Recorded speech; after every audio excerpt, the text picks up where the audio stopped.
This episode of Media Masters is sponsored by Hamilton Studios.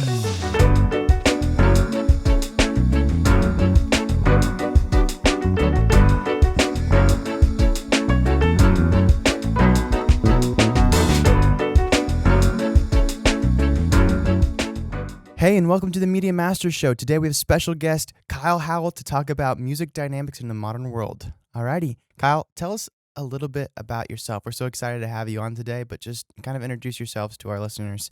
And yeah. Well, thanks to Will and Gabe for having me on the show. I'm a piano player, a musician, and a theologian as well. In the sense that what I believe about life and about God and about religion and those important things, I always want to have implemented into my music, and that's just two passions of mine that I see intersecting. And so that's a little bit about me. That's the basics of me. Getting to know me is just I have a foundation of theology of who God is and what life is about, and then I want to use music to interpret that and to share that with the rest of the world. Very cool. Yeah. So, tell me, can you expand on that a little bit more about tell me like some more specifics about music and faith and how that intersects together for you personally? Because I can see how that intersects like in Christian artists on the radio. They're obviously writing worship music to the Lord, but how about you in your life? Because you're not a published or like radio artist or anything. No, so tell me a little bit yet. about that. So when I look to a lot of like radio and Christian music, such as K-Love, the interesting thing to notice is that so much of their music is shallow, and a lot of that can be used to direct emotions and focus away from the gospel and from what Scripture actually teaches. You look to a lot of songs and it just turns into either like workout music as far as like the speed of the song, the emotion they put into it versus the actual richness of the lyrics and what that means. And so I just took this last semester at Spurgeon College, or Midwestern Baptist Theological Seminary, as it's also commonly known. And what's fascinating the most about that is that there's such a focus within their program on the theology of each student. So regardless of the instrument you play, the level of skill you have, each student is equipped with the theology they need to lead music in a way that is Christ-centered, that is glorifying to God and directed towards Him. And that's in a very, very unique way compared to radio music, where oftentimes it turns into more of a party that is less centered on, again, Jesus and just how broken we are as people, and it turns into more of a just self-centered, self-rejoicing, self-focused set of music, and it has done a real detriment to the church itself, because so much of this music is now played in churches, and it's not good. It's not good for churches to be relying on music that doesn't give their audience a true foundation of good theology. It creates a man-centered gospel, Correct. Right? Yeah. Cool. Okay, so music is ever-changing. That's where we kind of get the term of dynamics in the music world. First off, why does music style always change? Like, why is the popular music always different from year to year? And and then when you look over the course of the last 100 years, 200 years, it's so drastically different and possibly different. I think what's fascinating about that is that music changes so dynamically from generation to generation. If you look over the last 60, 70 years, what most of the older folks are listening to is not what we're listening to today. And like my parents enjoyed country music, and I'm not quite as big a fan of country music, but many people from their generation and slightly above certainly enjoyed that. And even within that, it's specific kinds of country music. Some people like Elvis. Some of the older folks do. Some of the newer folks, like my age, are listening to so much of these newer artists that are not considered, I guess, classic or traditional country. And that's just one genre. I mean, there's so much of that throughout. I mean, you want to talk rap or through pop music. You look at the 70s, the 80s, and 90s, and oftentimes some of our generation will go back and listen to some of those to to inspire and to create their own kind of music that is related to it, but not directly from it. But it's fascinating to hear some of my own peers and their music is it's very very inspired from some of their the classics.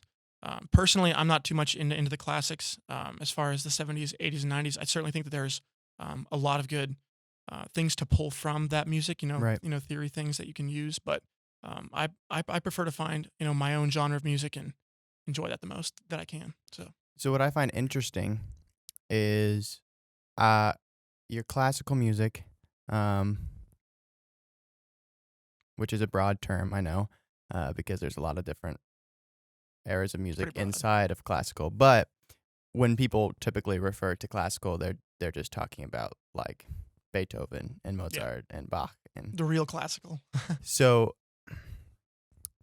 that music isn't very popular nowadays. There's still people that enjoy it, and there's good reason to.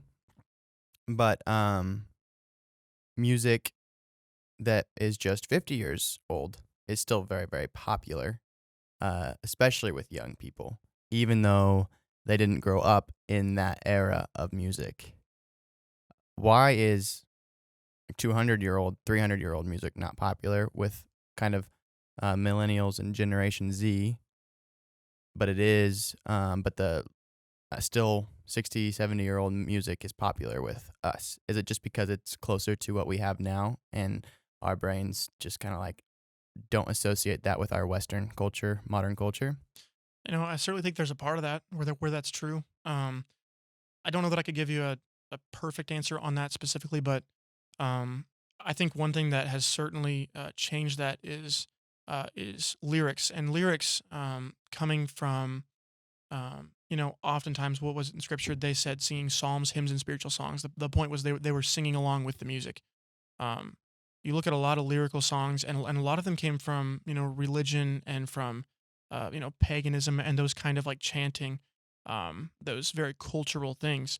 I think that lyrics in and of themselves have sometimes become a little more secular. If you look at the past couple of you know, let me try that again. Decades. If you look at the past couple of centuries or decades, um, like music lyrics themselves have really changed to become a lot more meaningless, if you will. I mean, people will repeat choruses, with the same two words in them, right? Like Oh yeah, it's not very meaningful. I So know what you're referring to. So it's Yeah. yeah, I hear what you're saying about that. But if you listen to like 40s music, you'll actually find a lot of secular, sex-driven, very boring songs as well. So in that regard, the music hasn't changed that much in the last, I don't know, 80 years or so. But I mean, if you go back further than that to where it is more religion-driven and based, the music is a little bit deeper and less repetitive. Well, I mean, I guess hymn music is very repetitive, it's but the pretty words repetitive. aren't. Yeah. Um, but I feel like in a way music hasn't changed, but it has in 70 years. Because if you do listen to like the music from Fallout 4, that music is repetitive Mhm. and that music is very sexually and worldly driven. For sure. I haven't heard Fallout 4. Well, So it's not like Fallout 4 music, it's just it's old it's just music that yeah, they the used style. in the game, and Sure. that's why I've heard the music. Yeah, 40s style. It's like actually music that was written in the 40s that they just used in the game, which I Sure. so it's like music Trying to think, is was that the big band era, or was that just after it? I can't remember because jazz and such really came around and started to evolve in the teens and 20s. But I'm trying to think of which genre specifically you're referring to. I'm not I'm not too yeah, updated on like the history big necessarily of big music, but band, yeah. yeah, okay. So modern pop music, can you go and adjust cameras? Modern pop music is often considered extremely boring, right? We were just talking about that. Extremely boring, repetitive, unoriginal. Um, why is it boring? Why is Outside of the well, we're gonna repeat this chorus a couple times because sometimes those songs are fun and Sure. interesting, and they have been in the The past. focus is more on the the beat or the music itself. But then there's a lot of songs where you're like, well, they did all the same things that this song did, but this one's boring and this one isn't. Why is a lot of pop music just boring? Is it because the music is basically following the exact same pattern that we've heard for the last 10 years? Like, what is the theory behind boring music? I think it's entirely possible that it's that, but I mean, I think it really is just a multitude of reasons. The question really for each song is where's the focus. So for Christian songs, it's pretty obvious where the focus should be. It should be on lyrics. Um, Obviously, you do want to use song itself to create emotion, and music does that very very well. Now, as a Christian who can use music to move people and to stir people, that's something that people that lead worship should take very carefully.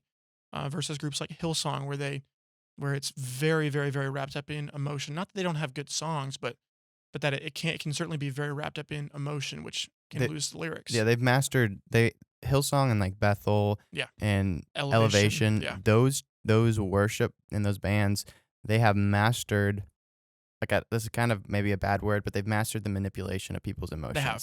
That's exactly what I was thinking of And actually. Yeah, once you figure out how to manipulate people to be moved every single time they hear your song, you're going to have successful music. yeah, The reason people listen to the music is not really to jam out or something or to have a good time. They listen to it to be emotional. hmm So they write emotional music, and they write the same song like every single time. And a lot of times it's not very biblical, the songs, but they write the same song every time, but it works because people want to be, they want to feel good. yeah. Yeah. I mean, and they're beautiful songs a lot of times. Yeah, They yeah, are most fantastic certainly. songs. Sure, And it's I can't yeah, hope to write as good a music as that, really, even myself. But sure. um, But that's the thing is that Hillsong's focus, I would argue, is not on lyrics. They most certainly do throw in some some big words. But when you listen to, say, for example, what their pastors are actually preaching there, it's pretty fascinating to read that what was it, Hillsong's senior pastor actually ended up leaving the church with another woman that wasn't his wife, but that was after he wrote a book, whereon I think it was page 27.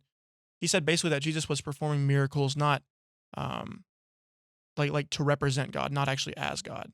And you read something like that, and it's like, okay, I was singing their song in church this last Sunday, but does our church actually endorse that? Is that something that that our church would endorse when they're singing, oh, that rugged cross, my salvation? It's like where's the theology behind singing those songs? So again, I would argue that like Hillsong itself is not, it's not actually lyrically driven. you And bring up that's what brings such a diversity of music is where's the focus. For the Eagles, it's it's the guitar riffs. Like that's right. where it's centered. Yeah, there's lyrics, but it's the guitar riffs really. You brought up a really good point there, and I was kind of thinking of, can you separate the art from the artist? Which as like in the secular world, there's a lot of people that are like, we love Harry Potter, but we hate J.K. Rowling now. And so there's a lot of that. And they're like, well, we can still love the art and without loving the artist. If the song doesn't say anything that's biblically unsound, can Christians love the song without loving the artist? That's a very very interesting conversation that a couple of people in my life have been talking over. A couple of friends of mine even. I've had conversations that are also music and worship majors, um, and the difference that I have with them is on specifically Hillsong, Bethel, and Elevation. Um, they would argue that those songs are acceptable to sing in church. Personally, my position on it is that we shouldn't sing those songs in church. Not from a cancel Hillsong perspective of like Right. 2020, no forgiveness. We hate those groups. No, not that. But I think more from a perspective of I don't want a guest walking into my church on Sunday morning and seeing us singing a Hillsong song, and then assume that we just therefore endorse what Hillsong says. So I think it's more of it's a church issue that each church should kind of decide for themselves. Um, Obviously, there are more like traditional churches that won't even sing those; they'll sing just hymns. So to sing Hillsong there was probably not the best idea to lead. in the sense that a lot of them don't even know or like even enjoy those hymns. That's just not the way that they worship. Not that they can't do it, but sometimes those hymns are a little more, worshipful for those people specifically.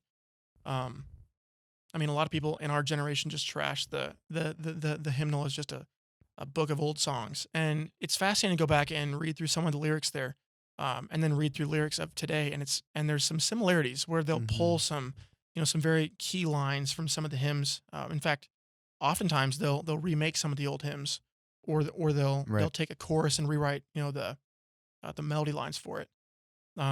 There's definitely some shallow hymns. I'm not saying all the hymns are great, but I think per church it really just depends on where, where the pastoral board, where the elder board, where the leadership is on it, in saying like, is this a temptation for people to look towards this music, and to say therefore we endorse the church, because obviously we don't endorse the church. Um, but the music, I've certainly listened to music. I'm not saying that it's a sin to listen to that music. I think that leads to, legalism, which no. So outside of the church and music, even, can you, as a believer, separate the art from the artist as far as like brands that you disagree with? So if you disagree with Dr. Pepper as a brand, can you still drink their product? Maybe they're making choices and supporting different things that you can't support, or they're like completely outspoken against, your faith. Um, how do you go about that as a believer? Because I know a lot of people that are giving up like purchasing from brands and Yeah. boycotting all these different things, and I'm like, well, that's pretty hard to do. As a believer, Sure. can you, with a good conscience, still support things like that, even outside of Hillsong music and things like that, but just any sort of brand, actually? Um, I think that like I think it really depends. I mean, you take a store like Target, for example. We'll just use Target. Target's made a lot of bold moves, towards, say, the LGBTQ agenda, and pushing for a sexual liberation, which, I mean, as we all know, it's not about freedom at that point. It's really just about political control and about demoralizing society to be tolerant and to be just accepting of all cultures. Which, if you're a Christian, there should be a point where we stand up and say like, no, it's not okay to endorse this movement because it is not good for people.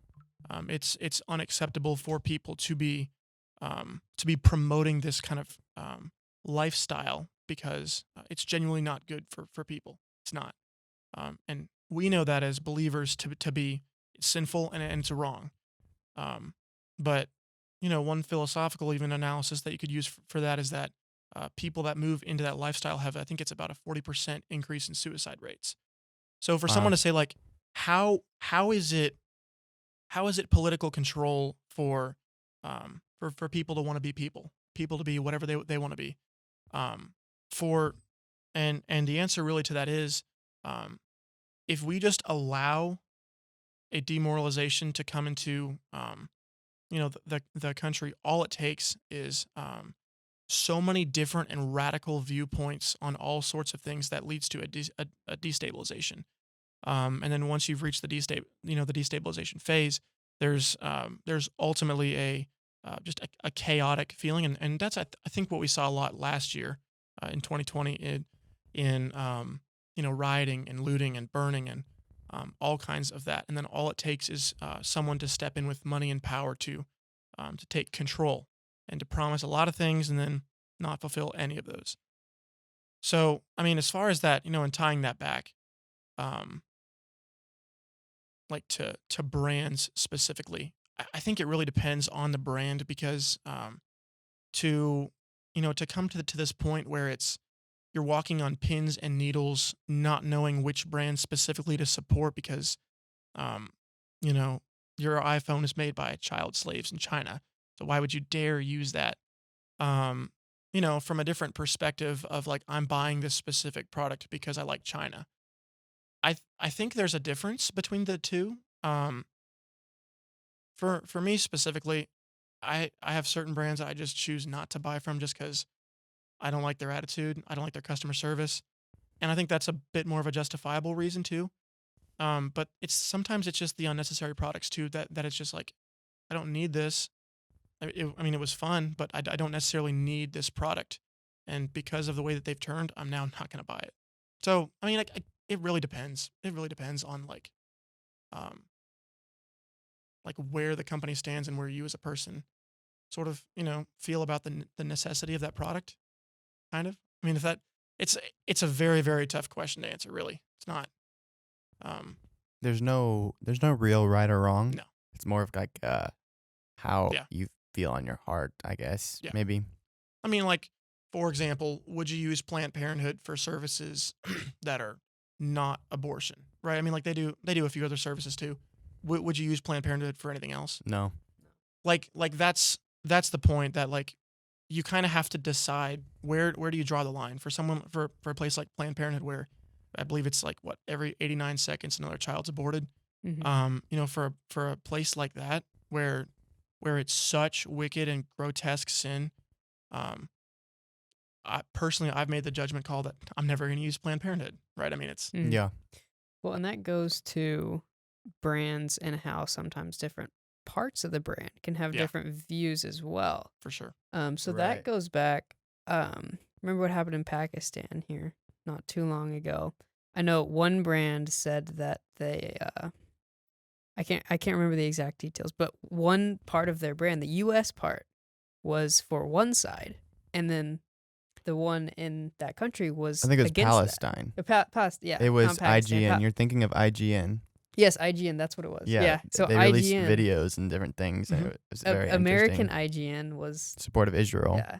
and Palestine, or was obviously in support Yeah. of Palestine. So So like and those different parts of the same brand disagreed. So I feel like you can't just put one moral overall on that. yeah, It's and you tough to realize that just- those yeah. companies have hundreds, if not thousands, if not tens of thousands of employees. Yeah. That might share the same worldview as you and support you, but they have to provide for their family. It's Yeah. like it's maybe the marketing team that is in control of these things that we disagree with, and maybe not the company as a whole. It's the president not really having his own morals and saying, "I just want my company to succeed," so the marketing company gets to do whatever they Change want. the logo to rainbow for June and satisfy everybody out there so we don't get canceled. Which is the most hilarious thing to me is because as soon as June is over, all these companies are like, "Well, actually, we don't care about you. We're just gonna like forget about away." you for another Yeah. 11 months." Yeah. So it's interesting. You don't have to restart that one. I can restart that one myself. It's so weird. There's such a thin line, and there's not really a good way to understand where that line is, I don't think. No. I mean, yeah, there's so many different ways to judge a company too. I love John Christ. He's a YouTube comedian. He's Oh yeah. Yeah, he's funny. He has He's some funny. funny content. He did a video. He did a couple videos on canceling brands, and it was the last line in one of his videos. It was like, if I buy and consume this product, then I immediately agree with the moral choices and responsibilities and decisions of every person within the company. And it's like, you think about some of these companies, like take Walmart. For you to choose to buy from Walmart means that you support literally every position in the entire world because of how many employees that they actually employ. Yeah, there's some Yeah. funky employees too. Yeah, it's like- so- It's like, well, where do you draw the line between this crazy sort of like, you're so picky you can't make decisions, to this like, I just want to support everything because I want everything to succeed, and Mm-hmm. this ultra inclusive sort of like, if I leave somebody out, then therefore I'm gonna get canceled, Mm. sort of. Mm-hmm. So going back to what we were discussing a little earlier, about like hymns and modern songs. So, what is your view on how music in the church has changed? Do you think that churches should continue to go with the modern trends in order to get those younger people into the church, or do you think that they should stay more traditional? And of course, you can take that to the extremes where like you have churches that just will not do anything besides hymns, Yeah. and churches that will not do anything besides modern songs. What is your view on that? On basically churches. So what's my view on like churches conforming to societal standards of music? Yeah, like do you think that they should continue to do the more modern things and just put the church spin on it, or do you think that they should stay more traditional when it comes to that? And of course, there's big variables in that. But like, what is tradition if Yeah. not like old popularity, right? Yeah. Yeah. I mean, the hymns were most certainly very, very popular in like the gospel era. Um, yeah. I think that like when it comes to churches sort of moving with with what's trendy and what's not, we have to be very, very careful that the church doesn't submit to a trend, so to speak, Mm-hmm. that's secular or divisive or disunifying or just plain like unbiblical. Mm-hmm. Um, and a lot of times that has to do with lyrics specifically. You have a lot of like, oh, I'm just trying to, I mean, like a Hillsong for example, Hillsong's like it's such a trendy church. That's kind of the point of Hillsong and Mm-hmm. Bethel. It's that we travel up there for the experience and it's part of the trend. And if you're not listening to it, then you're not part of this trend. Versus your older folks that are still listening to the Gaithers and the Cathedrals. Mm-hmm. Um, very very gospel traditional kind of music. Um, I think that like it really depends on where specifically the lyrics are going and again what the focus of music specifically is. For example, there's a group that I've been listening to lately. It's called City of Light. Fantastic group. They have the songwriting skills of Hillsong, but they have the lyrics and then the theology um, of a solid just by the Bible church. Hmm. Um, it's incredible because every song on their albums it's so well written.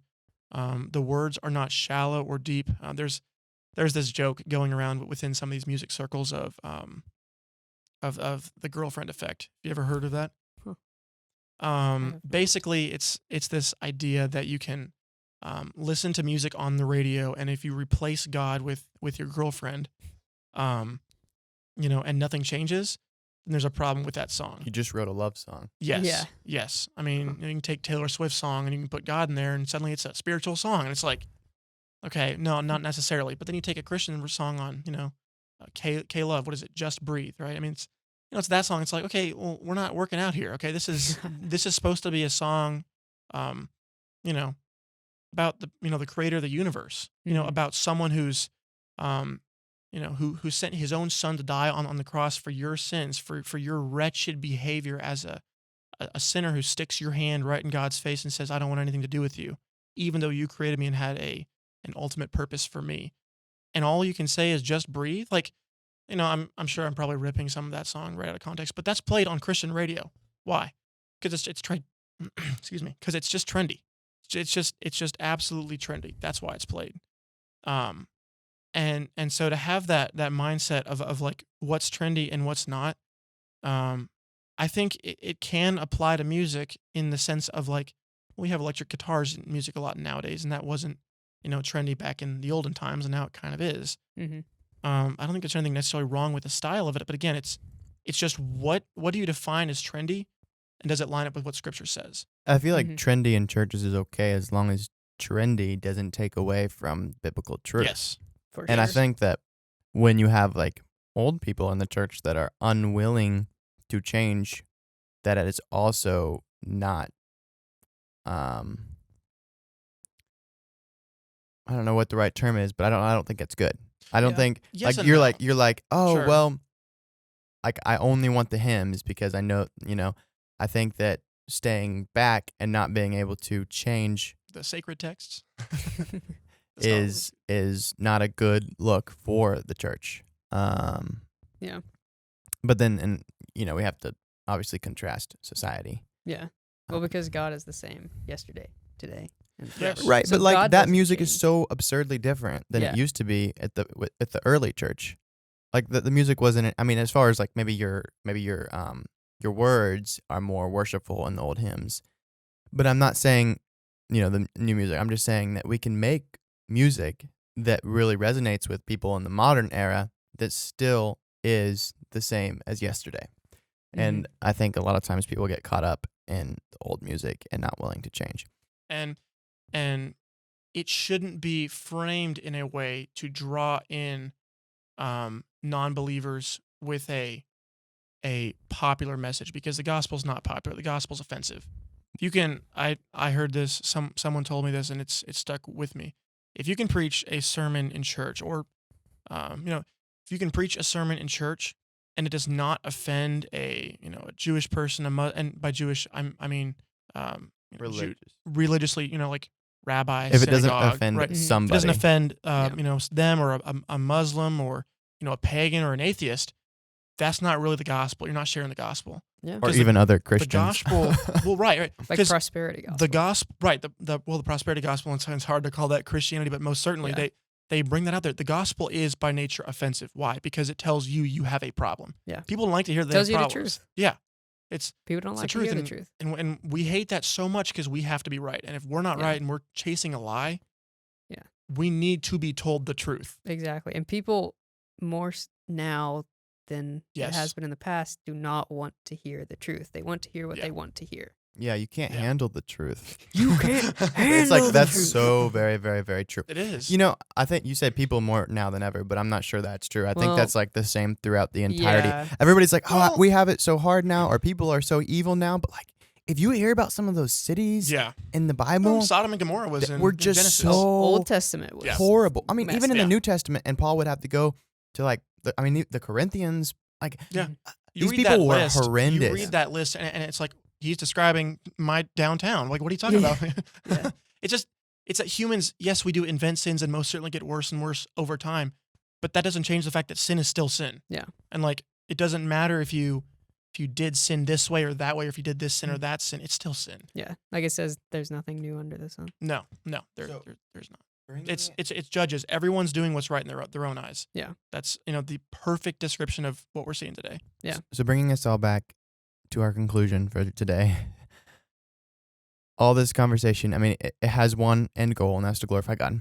Yeah. But we see that there's a lot of evil, and it's affecting Christian songwriters as well. And it's affecting, brands and songs and music. Just how do we now, in conclusion, use music for the glory of God? How can us three individually go out today and be better in the way that we use music to glorify God? I think from a couple different perspectives on that, just to wrap this up and kind of like summarize it in a very, very specific and pointed way.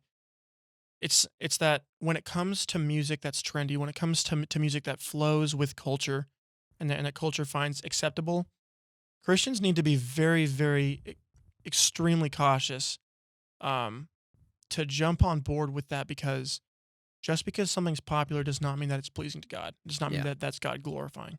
And a song like Reckless Love, in my opinion, would prove that, is that song, I just don't see it as God glorifying. Just because it's a trend and just because it seems really cool does not mean that God's glorified it, because what's right is not always popular, and what's popular is certainly not always right. Mm-hmm. So Christians need to be very, very careful. I think one, what music are you listening to? Like think through the genres of music that you listen to. As a musician, for me personally, I play most like what I listen to. So if I listen to a ton of Mhm. Michael Bublé, I'm gonna end up playing a lot of jazz. I enjoy playing what I hear. Mhm. If I'm listening to gospel choirs, I love playing along with that. What are you filling your mind with? What's is it a rap genre that is so full of the sex, the drugs, the things that Jesus died for? Are you as a Christian, are you filling your mind with things that Jesus died for? I see that as not fulfilling your role as glorifying God. As 1 Corinthians 10 says, if you're glorifying God with everything you do, listening to music that fills your mind with that does not help, does not glorify God. And then second, as musicians specifically, think about the way you're playing music, and what music you're playing. And both of those are very, very important, because if the way that you're playing is a performance and a self-centered, this song is about me, and when I get off stage, I better have gained 5 Instagram followers. That's not focusing on the Lord, because as musicians, especially those going into to ministry, the focus should be to be a mirror, to be someone that reflects God. Yeah. So when you get off stage and someone's like, "Hey, thanks for serving. I really appreciate it," you say, "To God be the glory." Big difference in your responses there. It's not such a self-centered like this performance is all about my success. It's I want you to be encouraged as a congregant this morning to to realize, who God is and what He's done for you, who Mhm. you are, and how wretched you are, but Jesus was there, but God. Um, and then alongside with that, knowing that music is powerful. Music is very emotional, and if it's trendy, that's magnified. Mhm. Um, so to be careful, I think one thing that we didn't quite cover, but I'm just going to mention this, is that there certainly are the what is it, Christian liberties from Romans 13, or is it Romans 13? No, that's government. It's in Romans where he talks about Christian liberties.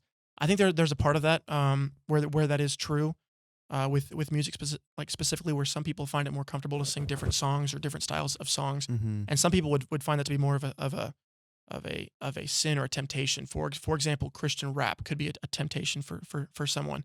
So it's important to acknowledge that those that find, say, traditional music to be their main source of musical worship, it's not necessarily a bad thing. And if they Mm-hmm. choose Right. to not move on, that's totally cool. But um, I think to look down upon Christians that worship with just as solid biblical lyrics, but in a different style. For example, I would highly recommend the rap group Beautiful Eulogy.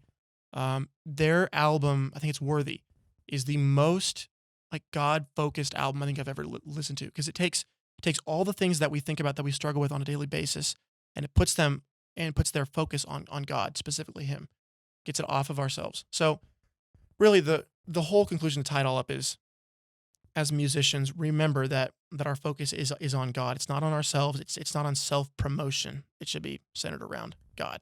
Yeah. And And if and if you it is there, then you don't have anything to worry about. yeah, if you focus on God, then the fame could come later. Yes, it could, and it also couldn't. Yeah. So But it doesn't matter, I guess, if you're focused on God. yes, the fame Yeah. becomes irrelevant because it just doesn't matter to you. Well, yeah, I mean, Well, you yeah, if, to God is more important than you to other people. exactly. As a musician, are you fulfilling your purpose to glorify God, or are you choosing to find a different goal? Yeah. Because if so, then you should not be a Christian musician.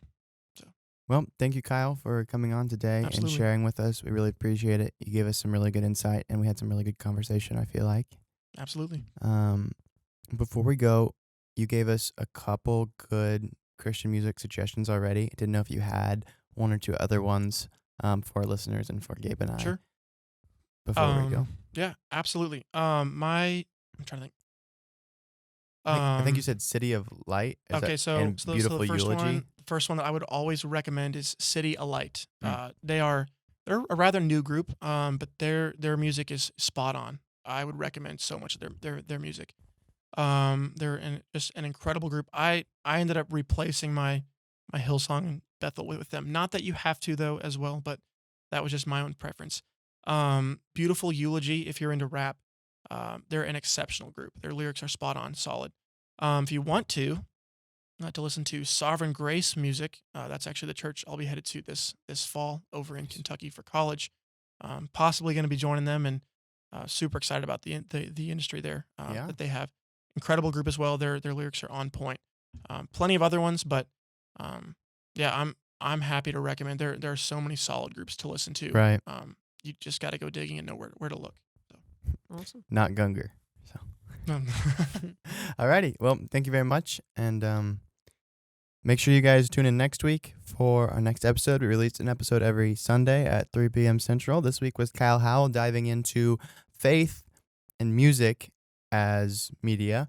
We really appreciate Kyle being here Well, today. thank you for having me. And I mean, it was a blast, and we're glad that, we didn't even open your Dr. Peppers today, so that's yeah, kind we went kinda right got- past that. of got right into the conversation there. So, anyways, today was sponsored by Hamilton Studios and Butel Media Group. Yeah. Make sure you check out our channels, Gabe's channel, my channel, And Kyle's channel will have that in a card as well. So go subscribe to him. Mine is linked. I do play music, so Yep. it's a lot of fun. And we made a YouTube or a music video for Kyle like 2 years ago. It's been a minute. Yeah. Not Yeah. the Yeah. most amazing music video you'll ever see, but go check it out to see Kyle playing some piano. Yeah. For our Thank you first so much. music So, video. yeah, it was a blast. Yeah, it was our very So, very first one. We'll have to do another one sometime. That's a little bit better. Maybe more in the Sure. style of Piano Guy's actual, Sure. music. hey, whatever Yeah. you want. So yeah, Kyle, we really appreciate it, and that's all we have for today. So, Thank you so much. and we'll see you guys next week. If you're interested in learning more about music production, video production, and photography, make sure you subscribe to our channels and watch all of our online free masterclasses on both Gabe and I's channels. All right, see you next week.